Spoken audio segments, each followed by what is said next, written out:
Algo que tem pesado muito no meu coração é a questão do casamento.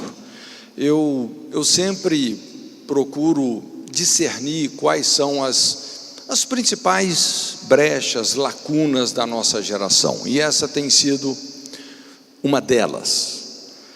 E isso então pesa realmente muito no meu espírito. Por isso eu fico extremamente feliz em estar numa reunião como essa, não é? Mas uma das maiores mentiras, uma das mentiras mais malignas que nós temos visto aí nesses dias, se fundamenta no conceito de família sem o casamento. E de certa forma, todo mundo quer uma família, as pessoas querem uma família. Hoje se fala muito, inclusive, nesse conceito de diversidade, né? E honestamente no mau sentido do termo, né? A família diversa, não é? Baseado aí não na ideologia do sexo, mas do gênero. Os gêneros já são mais de 150 gêneros, não é?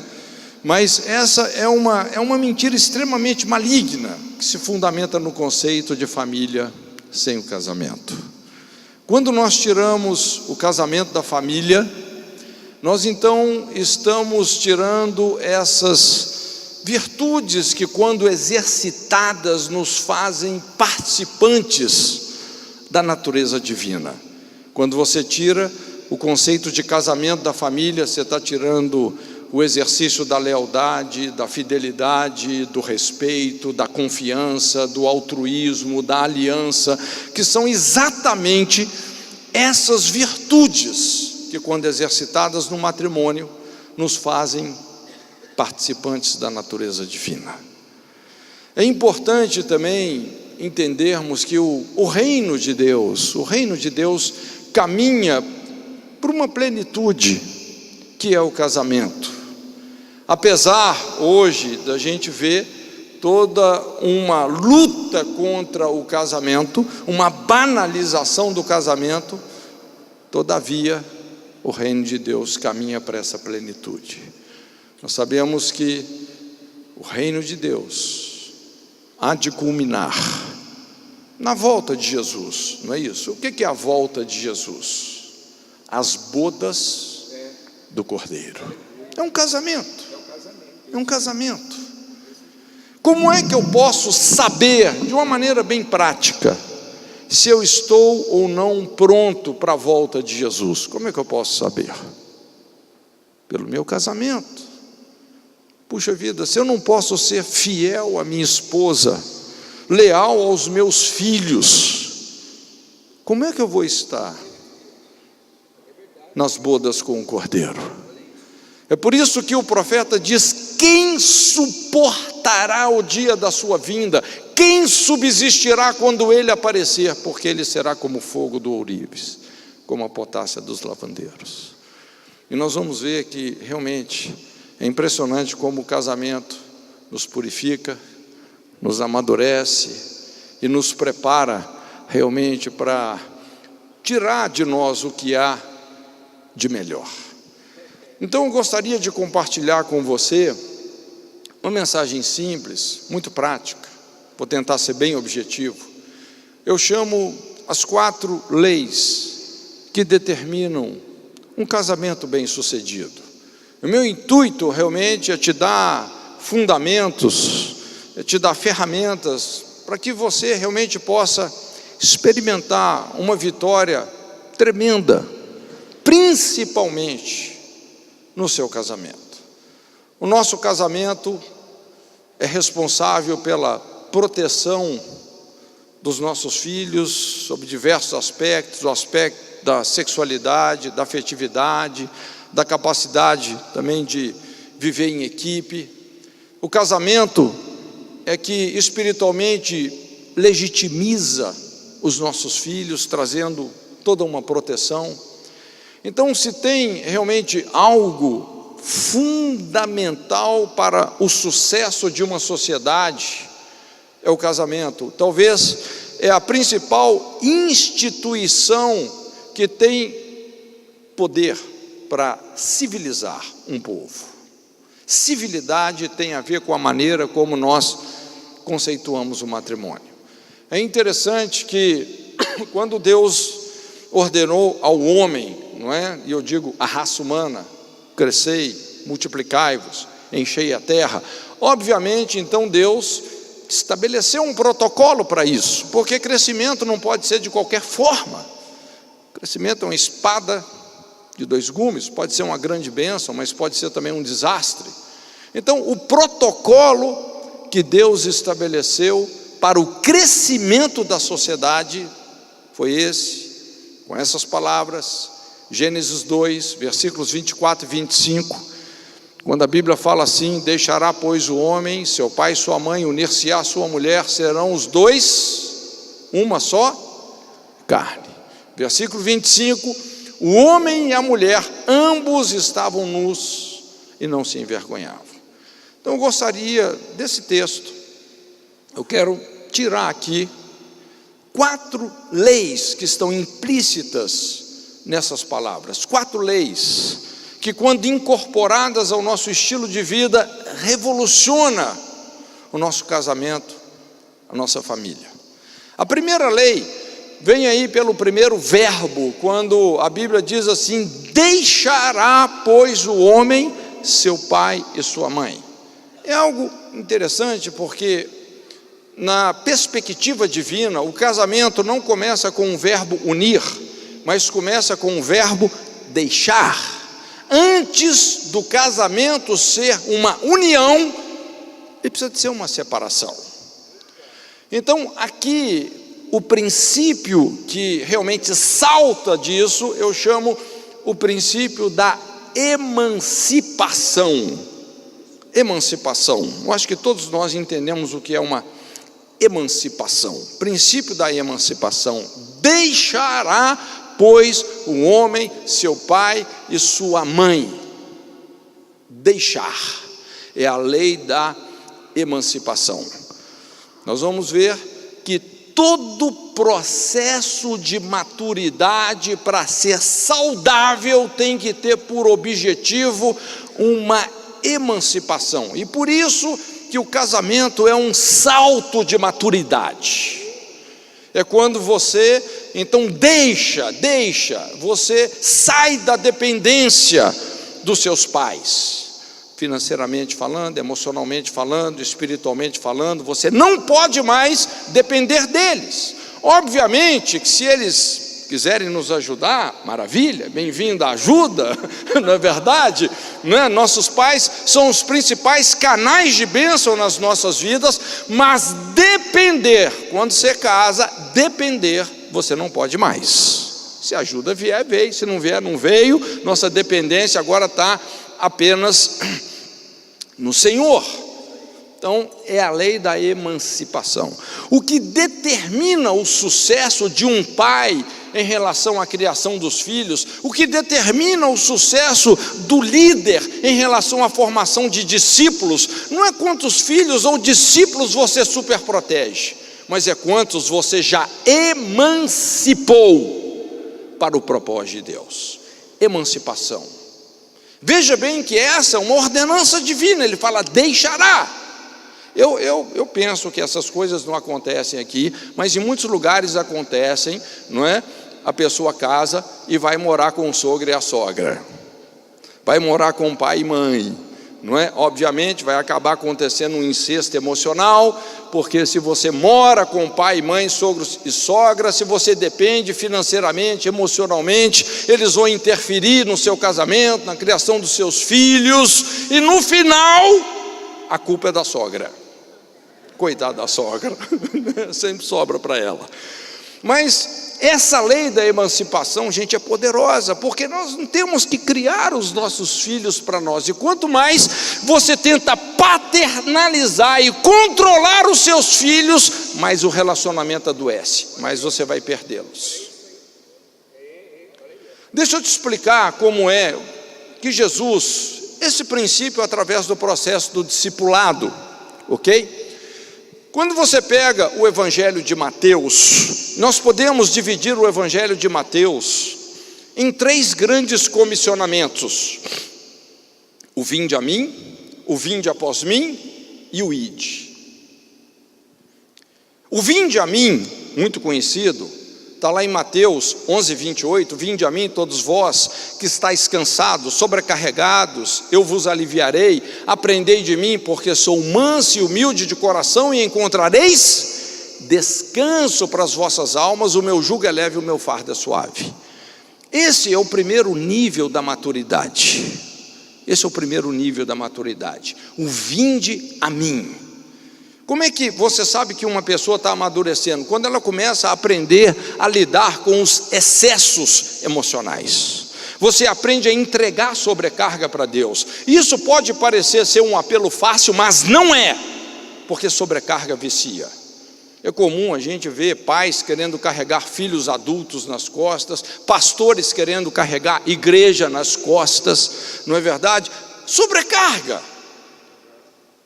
Então nós precisamos de entregar, encontrar esse lugar de descanso. E isso demanda uma disciplina, lidar com os excessos emocionais. Existe um lugar em Deus, um lugar de descanso. O salmista fala: aquele que habita no esconderijo do Altíssimo, à sombra do Senhor, Deus onipotente, descansará. Esse lugar existe. Se você ainda daquela pessoa sobrecarregada emocionalmente, que vive de estresse em estresse, de colapso emocional em colapso emocional, de colapso nervoso em colapso nervoso, de ansiedade em ansiedade, sinto muito dizer, mas você está no jardim de infância, você não cresceu. Você não cresceu. Tem que encontrar esse lugar de descanso. Existe um lugar nas guerras. Davi encontrou esse lugar. 1000 cairão ao teu lado, 10.000 à tua direita, mas tem um lugar que você não é abalado. E Jesus disse: eu sou esse lugar. Eu sou o Sabá. O sábado não é um dia, é uma pessoa, é um estilo de vida. Lançando sobre ele toda a vossa ansiedade, porque ele tem cuidado de vós. Esse é a primeira plataforma da maturidade. A segunda, Mateus capítulo 16, o vinde após mim. Então Jesus, ele tira a sobrecarga, mas ele fala assim: aquele que quiser vir após mim, negue-se a si mesmo, tome sobre si a sua cruz diariamente e siga-me. O vinde após mim é você combinar renúncia com voluntariedade, é você saber ouvir o não, saber ouvir o espera. Uma criança sabe ouvir o não, gente? A criança não sabe ouvir o não. Você fala não com ela, ela vai fazer pirraça, vai estribujar no chão, não é? Por quê? Porque ela é criança, ela não tem os seus sentidos exercitados para saber que aquilo não é apropriado e pode fazer mais mal do que bem. Mas quando você aprende a negar a si mesmo, colocar limites para os seus desejos, colocar limites para os seus relacionamentos, para os seus sentimentos, quando você aprende a ouvir o não, isso é maturidade. Isso é maturidade.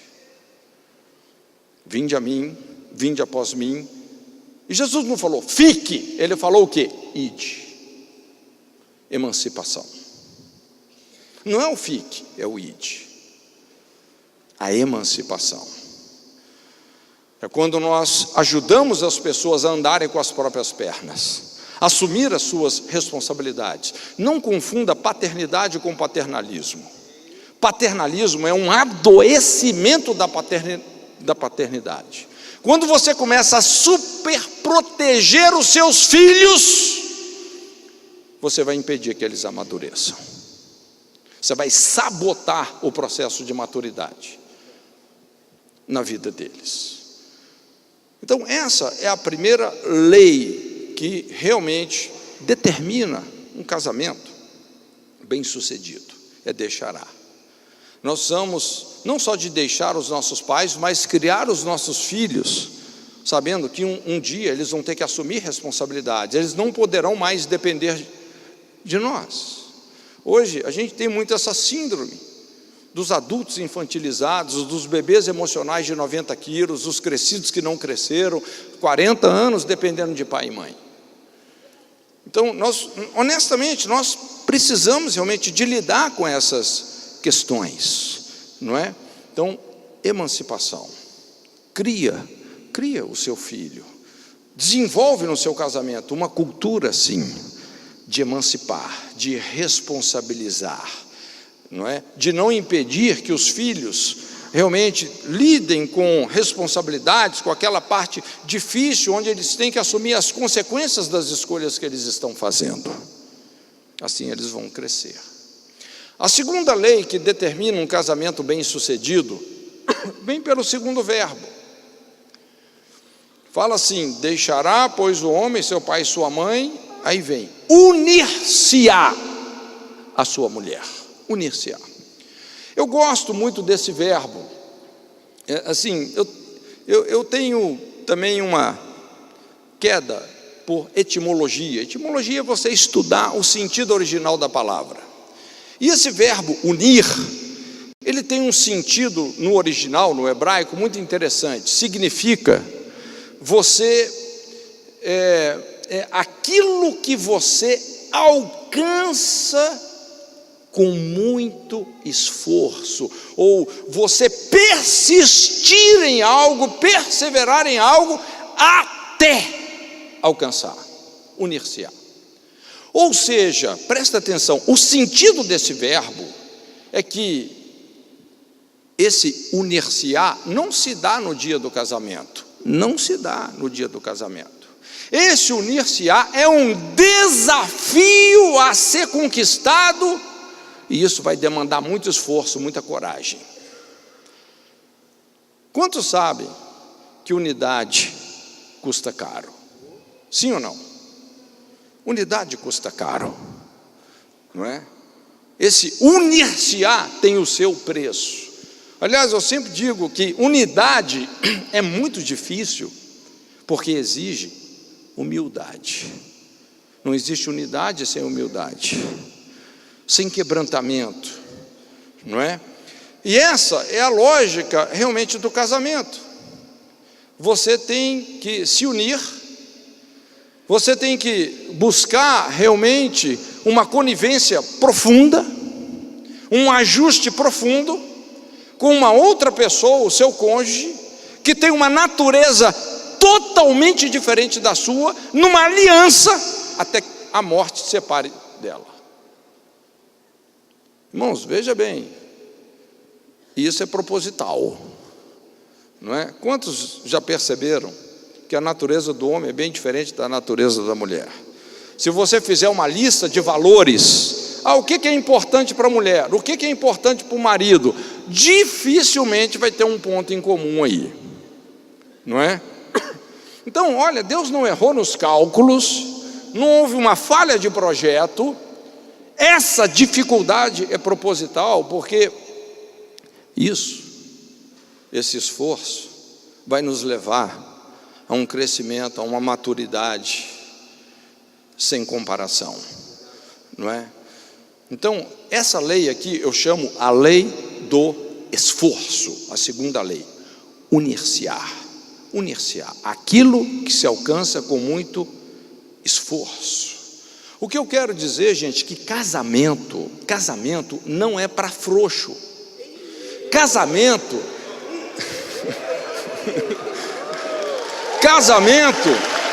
é para quem quer exercitar, como eu disse, fidelidade, lealdade, compromisso, altruísmo, sacrifício. É para quem quer pagar o preço.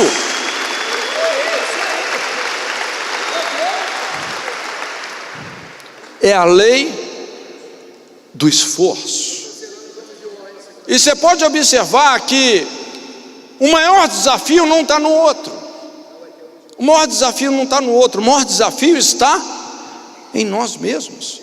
Porque para você ter uma vida reconciliada com o seu cônjuge, você vai ter que se resolver. Você vai ter que enfrentar os seus traumas. Você vai ter que lidar com as suas feridas. Você vai ter que olhar para dentro de você mesmo, porque o problema não está no outro. Aliás, deixa eu te dar o segredo de um casamento que funciona. Sabe qual que é o maior segredo? É quando você desiste de querer mudar o seu cônjuge. Veja bem, gente, quem trabalha com aconselhamento sabe disso. Você vai, às vezes, intermediar um conflito conjugal, aí um fala para você assim: pastor, você não conhece minha mulher, rapaz, se ela não mudar, não dá. O dia que ela mudar, aí a mulher fala: pastor, você não conhece o meu marido, ele tem que mudar nisso, nisso, nisso, nisso, nisso e nisso. O dia que ele mudar vai dar certo. E com isso, eles só divergem. Sabe o que faz um casamento dar certo? É quando você fala assim: mesmo que o meu cônjuge não mude, eu vou amá-lo, eu vou honrá-lo. Mesmo que ele não mude, mesmo que ele continue assim, eu vou mudar. E quando você muda, o Espírito Santo entra na conversa. Quando o milagre começa em você, aí o milagre que Deus fez em você vai ativar algo na vida do seu cônjuge, e as coisas realmente passam a funcionar. Quando eu falo lei do esforço, é um esforço para mudarmos a nós mesmos. O maior inimigo muitas vezes está dentro de nós mesmos. O ano passado, ou retrasado, teve muito toda essa coisa da reforma, né? E inclusive até encontramos com o Carlito lá na Alemanha e tal, e eu estudei algumas coisas sobre a reforma. Quer dizer, é muito rico, é muita coisa que aconteceu, principalmente a reforma de Lutero, porque foram 95 teses, muita coisa errada na igreja, muita coisa distorcida, não é? E realmente Lutero, ele estava vivendo numa das épocas de maior escuridão espiritual. Se você já estudou a história da igreja, você aprendeu isso, sobre os 1000 anos de trevas, mais ou menos do ano 500 ao ano 1500 depois de Cristo, onde a igreja foi sendo roubada das suas verdades, valores, princípios, discernimentos, a tal ponto que praticamente não sobrou nada. Inclusive, um dos pontos ali que Lutero estava realmente questionando era a própria salvação, como a salvação se dá. Veja bem, os princípios mais rudimentares da fé, nem isso mais eles tinham. Como é que as pessoas estavam sendo salvas naquela época? Pagando indulgência. E Lutero, um homem da Bíblia, não é? E realmente não existe reavivamento sem um reabibliamento. Então, lendo lá Romanos, Abacuque, o justo viverá pela fé, ele teve esse discernimento claro. Nós não somos salvos pagando uma indulgência, mas somos salvos quando exercitamos a nossa fé no sacrifício de Jesus. Isso foi uma grande revolução, mexeu na economia da sociedade, mas o ponto que realmente da reforma de Lutero que mais me impactou dentro do que eu estudei foi a reforma que ele fez na área da sexualidade do casamento. Porque veja bem, desde o século III, quando a igreja foi se misturando com o Estado, começou uma cultura dos monastérios, não é? As pessoas querendo se afastar da sociedade com o pretexto de não se contaminarem. Então começou uma cultura de santidade baseada no isolamento. Para você ser santo, você tem que se isolar. Bom, isso não bateu muito com o estilo de vida de Jesus. Lógico que Jesus tinha os seus momentos a sós com o Pai, mas ele frequentava os lugares mais tenebrosos da sociedade, porque a luz brilha nas trevas, não é isso? Então começou uma cultura assim, santidade ligado ao isolamento. Daqui a pouco isso foi misturando com outras filosofias gregas, essa visão que a matéria é ruim, o corpo é ruim, o sexo é ruim, é pecaminoso, não é? Desagrada a Deus. Então começou uma cultura celibatária, literalmente falando. Na época de Lutero, quem queria servir a Deus teria que ser um celibatário. Gente, esse foi um negócio tão forte que persiste até os nossos dias. Deus tenha misericórdia dos padres. E a gente sabe, gente, hoje é fácil olhar para trás e enxergar o que a cultura celibatária produziu: imoralidade, perversão, religiosidade, maldade, abuso. Só produziu coisa ruim.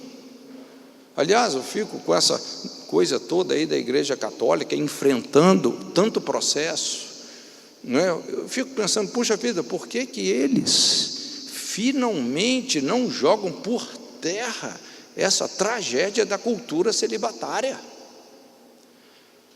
Sabe o que aconteceu com Lutero? Naquela época, você vê como que Lutero era um cara com a cabeça lá na frente.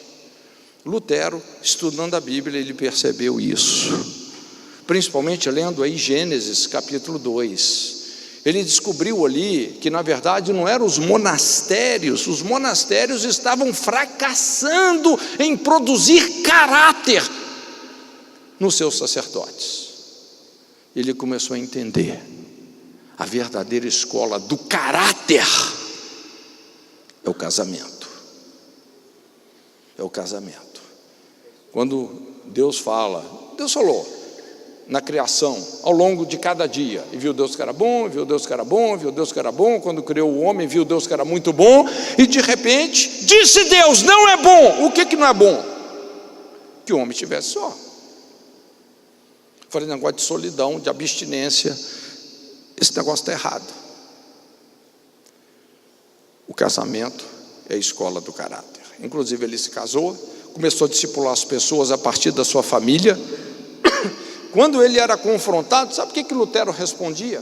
Ele falava assim: 1 ano de casamento me santificou mais do que 10 anos de monastério. 1 ano de casamento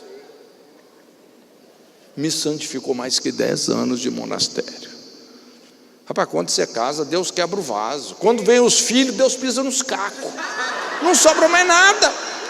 Entendeu? Tem alguém aqui que criou 3, 4 filhos? Rapaz, as portas do céu estão abertas para você.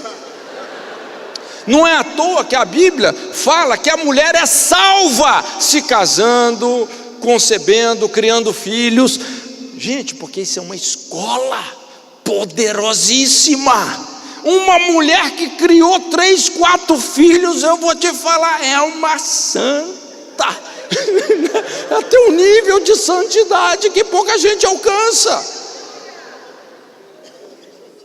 Isso é a lei do esforço, onde Deus realmente vai desmontando as nossas estruturas de egoísmo de dentro para fora. A lei do esforço. A terceira lei que determina um casamento bem-sucedido é a lei de pertencer. Vem pelo terceiro verbo: deixará o homem, seu pai e sua mãe, unir-se-á sua mulher, e fala o quê? E serão uma só carne. Serão. Pertencer. Um pertence ao outro. Serão. E veja bem que esse verbo, ele está associado com questões físicas. O verbo unir estava associado com um objetivo, uma unidade, uma cumplicidade a ser conquistada ao longo do casamento. Tem gente que está casado há 20 anos e ainda não se uniu. Aliás, se desuniu. Agora aqui fala serão. Isso aqui acontece quando você, no dia do casamento, serão uma só carne. Está falando de questões físicas, materiais. Quando você casa, não é?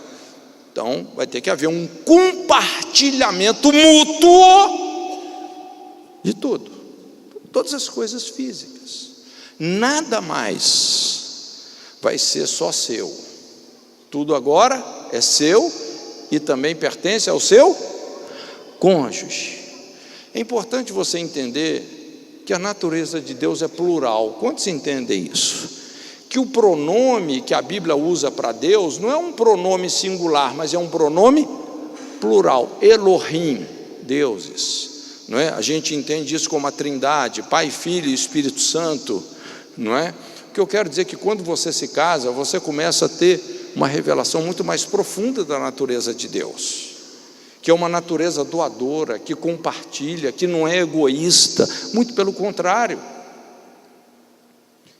Aliança, esse princípio da aliança.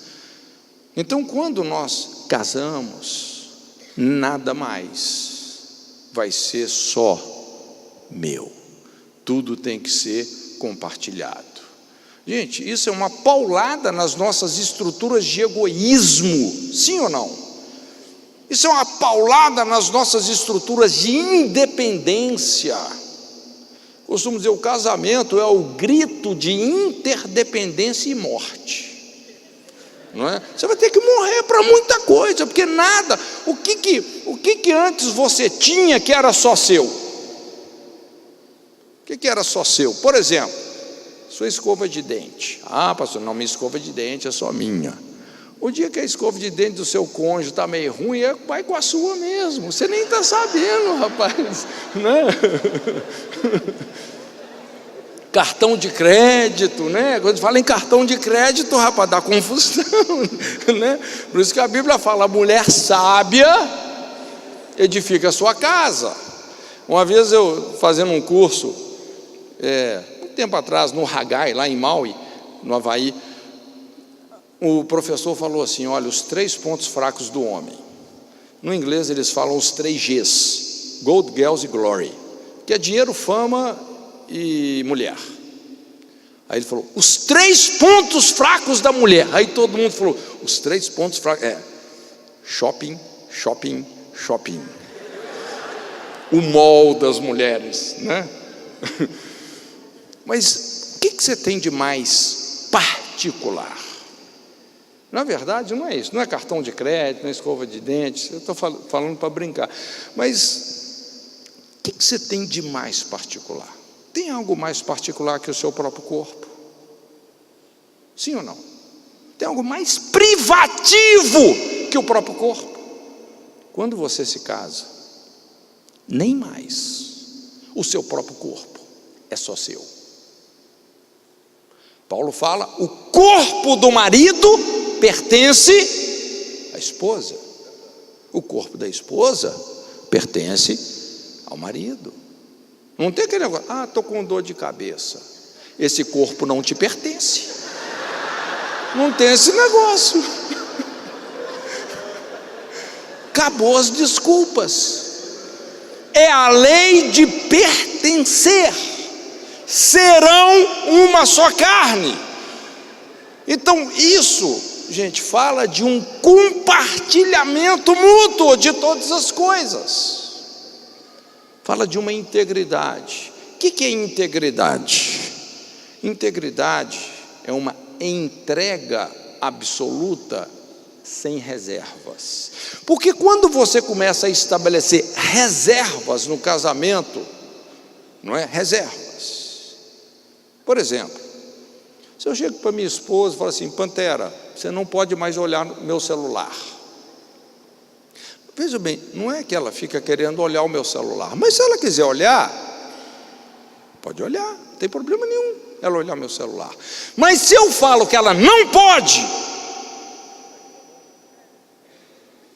o que eu estou gerando? Curiosidade, o que mais? Desconfiança. Eu estou dando um exemplo bobo, mas muitas vezes, não é bobo não, boa é essa, né? Você consegue ter intimidade com uma pessoa que você não confia? Olha, você pode ter qualquer coisa, intimidade não. Você consegue confiar numa pessoa que não está sendo íntegra, que ela está colocando reservas? Inclusive, você percebe que ela está mascarando as situações, para não dizer mentindo. A pessoa te dá uma rasteira aqui, um cheque sem fundo ali. Cara, veja bem, confiança não é uma coisa que cai de paraquedas num relacionamento. Inclusive, confiança é um discernimento. É mais do que um sentimento, é um discernimento. Então não é uma coisa, mesmo quando você tenta forçar, não, eu vou acreditar, você não consegue. Porque se a pessoa está te enganando, se ela não está sendo íntegra, a confiança não funciona. Integridade gera confiança. Confiança gera intimidade. Intimidade gera frutificação. Isso no nosso relacionamento com Deus é a mesma coisa. O que gera fruto não é as suas regras evangélicas. O que gera fruto é a sua intimidade com Deus, que vem de uma confiança e que vem de uma entrega. Olha só como Jesus explicou isso. João 17:10, oração sacerdotal. Jesus olhando dentro dos olhos do Pai, e ele falou: Pai, todas as minhas coisas são tuas, e as tuas coisas são minhas, e nisto eu sou glorificado. Tem uma sequência inteligente aqui, e sempre começa com integridade. Integridade o quê? Entrega. O que Jesus disse? Todas as minhas coisas são tuas. Quando você entrega tudo que você tem é para Deus, vai brotar no seu espírito uma fé que vai fazer com que você creia que tudo que é de Deus é seu. Por que muitas vezes nós não conseguimos acreditar que tudo que é de Deus é nosso? Porque nós não entregamos tudo que é nosso para Ele. A palavra confiar significa ser fiel com. Quando você é fiel, você acredita que os outros são fiéis. Quando você é fiel, fica fácil crer que Deus é fiel, e Ele é mesmo. Mas quando nós somos infiéis, nós começamos a projetar isso nos outros, começamos a desconfiar de todo mundo, inclusive de Deus. Começa com integridade. Você precisa de entregar tudo que você é, tudo que você tem para o seu cônjuge, também para Deus. Isso vai gerar um enchimento de caráter. É o que Jesus disse: nisso eu sou glorificado. A glória, a soma dos atributos de Deus, um enchimento de caráter. Essa é a lei de pertencer. Serão uma só carne. Quando no casamento um começa a falar: isso é meu, isso é meu, isso é meu, isso é meu, rapaz, daqui a pouco já estão dormindo em cama separada, quarto separado, acabou tudo. Serão um compartilhamento mútuo. E a quarta lei, versículo 25: ambos estavam nus e não se envergonhavam. Então essa eu chamo a lei da nudez. Estavam nus, despidos, e não tinham do que se envergonhar. Normalmente quando a gente pensa, alguém pensa em se despir, não é só fisicamente, mas se despir emocionalmente, se despir psicologicamente, não é? Olha, não é fácil lidar com as vergonhas, não. Não é um negócio muito simples. Então, essa lei fala sobre uma transparência que precisa de ser cultivada no casamento, inclusive com coisas até difíceis e às vezes até traumáticas. Porque só tem uma maneira, gente, da gente prevalecer num relacionamento, é fundamentando esse relacionamento na verdade. Na verdade, todo relacionamento que está fundamentado em alguma mentira, dissimulação, engano, intenções corrompidas, gente, não vai funcionar. Não vai funcionar. Inclusive, mais cedo ou mais tarde, esse negócio vai explodir das piores maneiras possíveis. Ninguém, absolutamente ninguém, ganha uma guerra contra a verdade. Se você for guerrear contra a verdade, já vou te dizer, você vai perder feio. Jesus disse: essa é uma lei que não será quebrada. O que foi feito às escondidas será pregoado dos telhados. Então aqui fala sobre a lei da nudez. Não esconder culpas, não esconder vergonhas, não esconder traumas, não esconder pecados, não esconder. Porque quando você começa a esconder essas coisas, da mesma forma, você vai destruir a intimidade. Você vai destruir a intimidade. Algo vai acontecer e essa intimidade simplesmente vai acabar. Porque as coisas não estão resolvidas. Às vezes é difícil a gente enfrentar essas questões, mas nós temos que lidar com as mordaças morais, os votos secretos. A gente que lida com o aconselhamento, a gente vê, tem pessoas que passaram por situações ou cometeram coisas que elas falam assim: olha, ninguém nunca vai saber disso. Eu juro para mim mesmo que ninguém nunca vai saber disso. Então lá atrás tem uma arma dormente.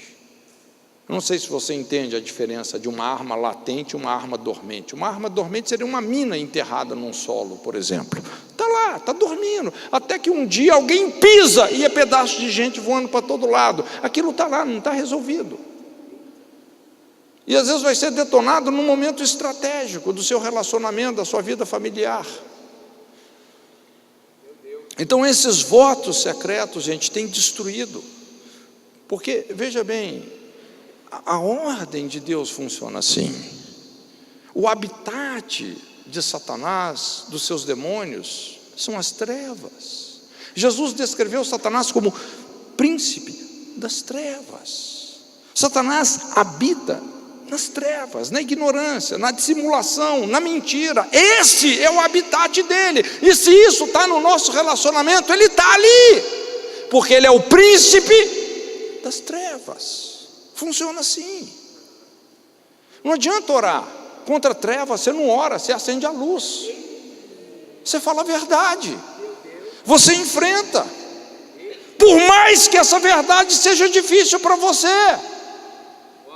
por mais que ela seja traumática, só tem um jeito de lidar com ela. Eles o venceram pelo sangue do Cordeiro, pela palavra do testemunho. A palavra do testemunho é a verdade dita com verdade, mesmo que isso esteja sendo contra você.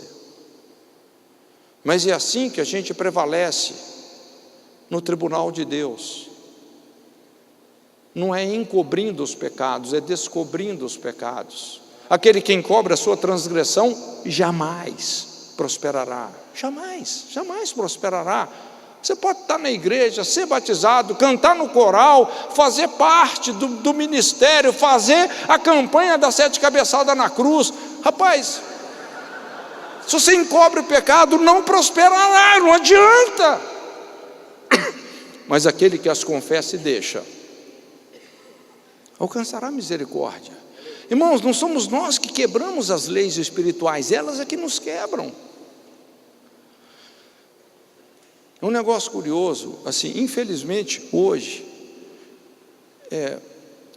adultério virou algo epidêmico.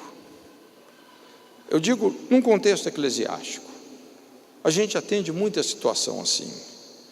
Quando acontece um adultério, mesmo que o cônjuge lá nem faça ideia do que aconteceu, é impressionante como algo se quebra. Como o casamento não funciona mais. Como o leito é contaminado, a vida sexual daquele casal é prejudicada, os filhos são prejudicados, a vida financeira é prejudicada, a vida espiritual é prejudicada. É impressionante como algo se parte, algo se quebra. Eu sei que não é uma reconciliação fácil.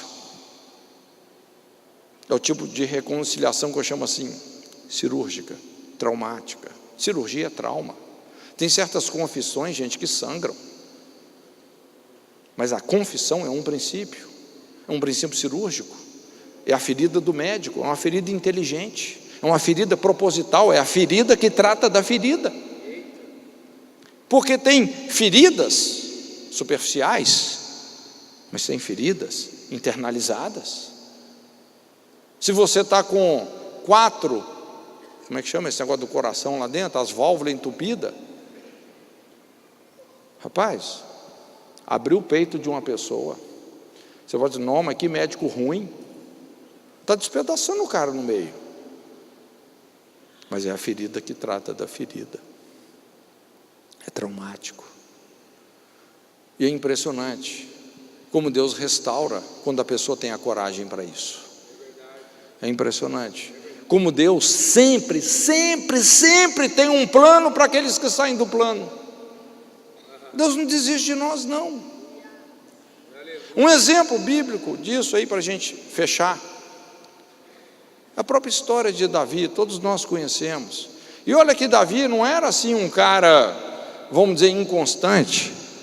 É difícil uma pessoa nas Escrituras que buscava Deus com tanta intensidade e tanta constância como Davi, geração daqueles que buscam diligentemente a face de Deus. Mas lá na frente, infelizmente, Davi se distraiu. A Bíblia fala, nos dias que os reis saem à guerra, Davi ficou no palácio. Em vez de estar no campo de guerra, foi para a varanda. Começou a assistir um filmezinho pornográfico, estrelando Betseba, né? Desse filmezinho pornográfico, você já sabe onde é que o negócio foi parar, né? E Davi começou muito mal, resolvendo isso, porque no início, tudo que Davi fez foi tentar encobrir a transgressão. Então a palavra que eu falo, Davi versus Golias e Davi versus Urias. Davi versus Golias, Davi rebentou o Golias, mas Davi versus Urias, ele tomou demais, porque Urias era muito fiel. Ele tirou o cara da guerra, para o cara entrar em casa, para aquele filho parecer que era de Urias, mas Urias falou, não, meus homens estão dormindo ao relento, eu não vou para minha casa. Rapaz, olha esse cara, olha a lealdade desse cara, tentou embebetar Urias, não deu certo também. Então colocou uma mensagem para ele levar para Joabe, e dessa forma Joabe colocou ele numa posição na batalha para que ele morresse. Veja bem que plano terrível, maquiavélico de Davi. Quando a gente olha os agravantes desse adultério de Davi, gente, é os piores. É difícil um adultério com tanto agravante. Mas você entender até onde um homem pode chegar na tentativa de encobrir um adultério. Davi chegou a assassinar por isso. Ele chegou a assassinar por isso. Mas não tem jeito. As coisas vêm à luz. As coisas vêm à luz. E ainda bem que Deus é assim. Deus é o Deus da verdade. E para cada Davi, Deus tem um Natan. O Natan, aquele cara, aquele profeta cirúrgico. Veja bem, Davi estava magistrando, estava julgando a situação. Ele não percebeu muito bem, mas o Natan tinha agendado uma audiência com ele também. E conta aquela historinha que todos nós conhecemos muito bem, não é? O profeta falou, olha, rei, o senhor está julgando aí, eu tenho um caso aqui muito sério, porque o cara é muito rico, e o senhor sabe que lidar com rico não é fácil. Esse cara tinha muitas ovelhas, e o outro ali uma ovelhinha só. Veio um viajante na casa dele, ao invés dele pegar uma das suas muitas ovelhas, ele foi lá e tomou a única ovelha do pobre Davi. O que faz com esse cara? O Davi já estava meio desviadão mesmo. Esse homem é digno de morte. Aí o profeta falou, pois é, você é esse homem. Você adulterou com Betseba, e para encobrir o seu pecado, você assassinou Urias com a espada dos filhos de Amon. Você é esse homem. E é quando Davi então se humilha. Ele rasga as suas vestes, a lei da nudez. Ele fala, chega. Gente, é por isso que Davi era Davi. Publicamente, ele rasga as suas vestes, pequei contra Deus, pequei contra Deus. Diante de toda a corte, diante dos príncipes, dos ministros, de todos. Gente, o adultério de Davi não é que saiu na Gazeta de Jerusalém, saiu na Bíblia. É um consolo, porque pelo menos o nosso não vai sair na Bíblia, porque a Bíblia já está escrita, né?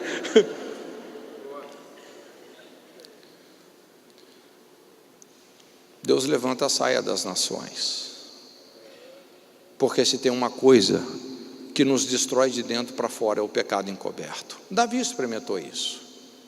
Enquanto calei o meu pecado, envelheceram os meus ossos.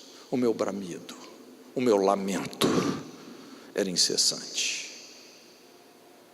Mas quando ele rasga as suas vestes, aí o profeta fala, e ele diz: pequei contra Deus. O profeta fala: não morrerás. Tudo indica que ele morreria na rebelião de Absalão. Tudo indica. Porque quando Absalão se deitou com as concubinas dele, o que ia acontecer? A morte de Davi. Mas ali houve uma restauração. Irmãos, Deus não tem os preconceitos que eu e você temos. Deus restaurou Davi. Achei a Davi, filho de Jessé, homem segundo o meu coração, o qual cumprirá todos os meus desígnios. A minha aliança é firme com a sua casa. Deus o restaurou. Lei da nudez. São 4 leis: a lei da emancipação, lei do esforço, lei de pertencer, lei da nudez. Se você incorporar essas leis no seu estilo de vida, isso vai causar um impacto na criação dos seus filhos, no seu casamento, no seu ministério, na sua igreja, na sua sociedade. De fato, é com essas verdades que nós vamos discipular as nações.